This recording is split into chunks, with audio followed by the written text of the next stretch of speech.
सुप्रभात प्यारे बच्चों। वल्लरी इस किताब से कक्षा 10वीं में से एक कविता हम पढ़ने जा रहे हैं। उस कविता का नाम है अभिनव मनुष्य और इसके कवि हैं रामधारी सिंह दिनकर।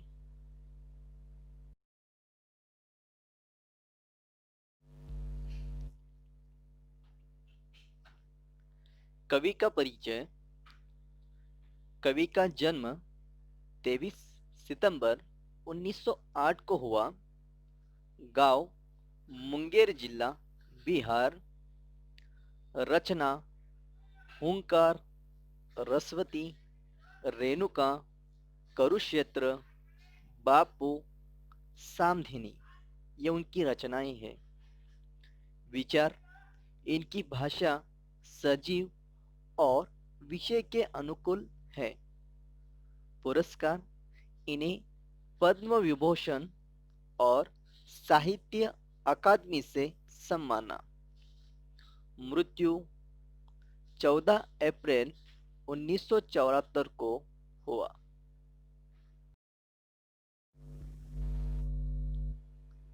कविता का सार। इस कविता में कवि हमें यह संदेश देना चाहते हैं कि आज के मानव ने प्रकृति के हर तत्व पर विजय हासिल किया है। मनुष्य ने स्वयं को नहीं पहचाना, अपने भाईचारे को नहीं समझा। मानव मानव के बीच स्नेह का बांध बांधना मानव की सिद्धि है। जो मानव दूसरे मानव से प्रेम का रिश्ता जोड़कर आपस की दूरी को मिटाए, वही मानव कहलाने का अधिकार होगा।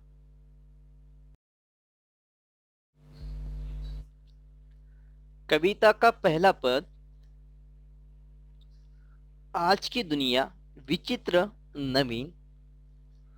प्रकृति पर सर्वत्र है विजयी पुरुष आसीन। है बंदे नर के करों में वारी, विद्युत भाप। हुकुम पर चढ़ता उतरता है पवन का ताप। है नहीं बाकी कहीं व्यवधान, लाग सकता नर सरित गिरी सिंधु एक समान। बच्चों, इस पद के शब्दार्थ। अभिनव। अभिनव यानी नया, आधुनिक। वारी। वारी यानी जल। भाप। भाप यानी बाष्प। हुकुम। हुकुम यानी आज्ञा। व्यवधान। व्यवधान यानी पर्दा, बाधा। सरित। सरित यानी नदी। सिंधु। सिंधु यानी सागर।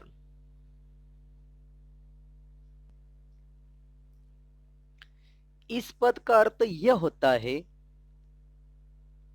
कवि कहता है, आज के मानव ने अपने ज्ञान से, विज्ञान से हर क्षेत्र में नए नए आविष्कार करके चमत्कार किए हैं। अर्थात पृथ्वी के तत्वों को अपने वश में कर लिया है। जहां चाहे वहां उसने जीत हासिल कर लिया है मानव ने।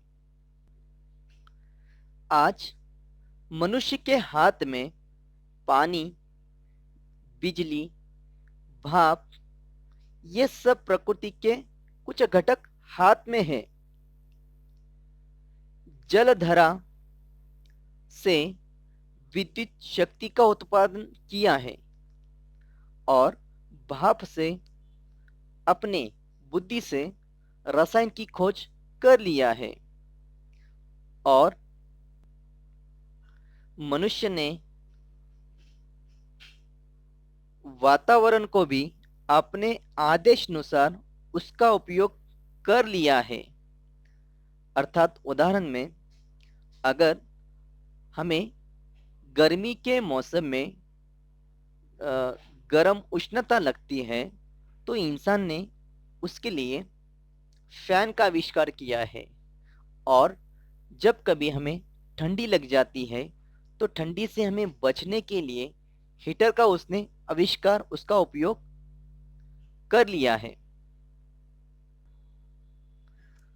अर्थात इंसान को किसी भी प्रकार की रुकावट नहीं है।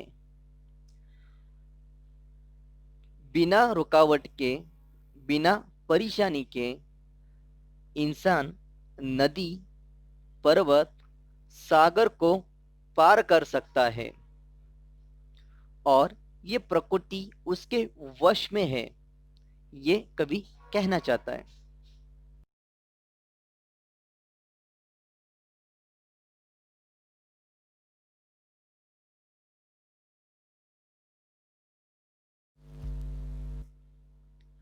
कविता का दूसरा पद, यह मनुज जिसका गगन में जा रहा है यान, कांपते जिसके करों को देखकर परमाणु। यह मनुज जो सृष्टि का श्रृंगार, ज्ञान का, विज्ञान का, आलोक का आगार, व्योम से पाताल तक सब कुछ इससे है ज्ञेय, पर न यह परिचय मनुष्य का, यह न उसका श्रेय।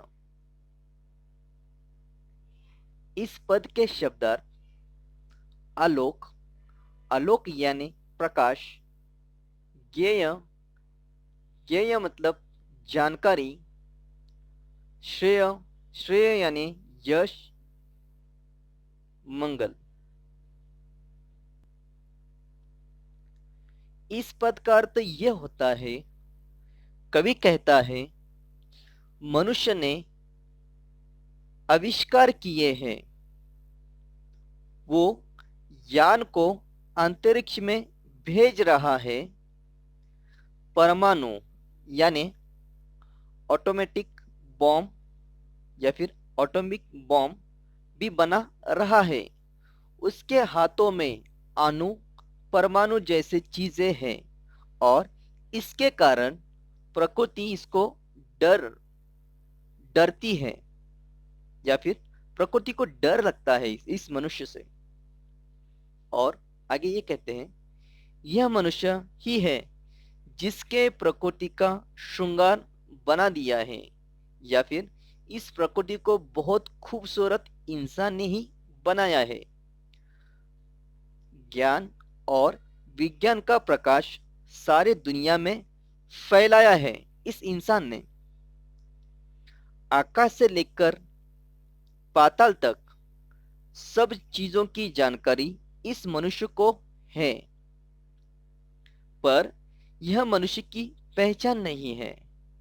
या फिर ये जो इंसान ने यहाँ तक जितने भी आविष्कार किए हैं, लेकिन उसका ज्ञान ही उसका मनुष्य की पहचान नहीं है। यहाँ पे कवि यह कह रहा है।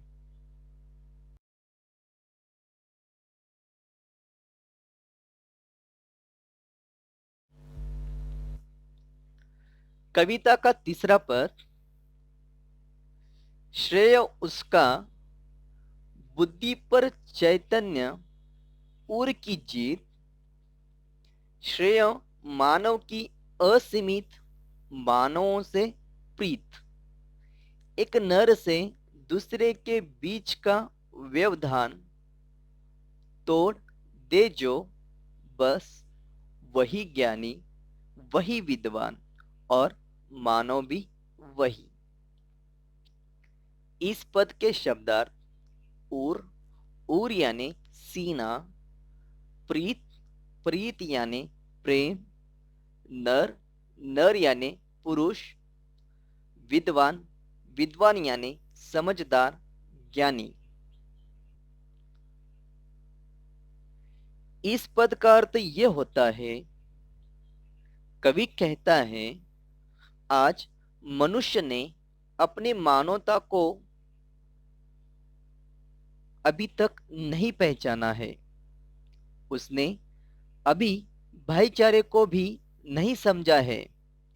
सच्चा मनुष्य वही है जो बुद्धि से सोचना छोड़ देता है और सबके हृदय को जीतता है या फिर जीतने की कोशिश करता है। मनुष्य एक दूसरे से प्यार करे और प्यार दे। जो मनुष्य आपस की दूरी मिटाकर प्रेम का संबंध बनाता है, वही मनुष्य मनुष्य का अधिकार है और वही सच्चा इंसान इस धरती पर है। इस कविता में कवि ने हमें बहुत ही अच्छा संदेश दिया है और वाकई में ये सच है। आज इंसान ने दुनिया में बहुत सारी खोज की है, बहुत सारे आविष्कार कर चुके हैं, लेकिन ये उसकी पहचान नहीं है। अगर हम एक दूसरे का ख्याल रखेंगे, एक दूसरे को समझेंगे, तो ही हम मनुष्य कहला सकते हैं। या फिर हमें आपस का जो भेदभाव का जो हम बंधन लाते हैं, जो हम दूरी बनाते हैं, उस दूरी को मिटाकर हमें प्रेम का प्रयास या फिर प्रेम से रिश्ता जोड़ना चाहिए और वही सच्चा इंसान या फिर मनुष्य है। धन्यवाद।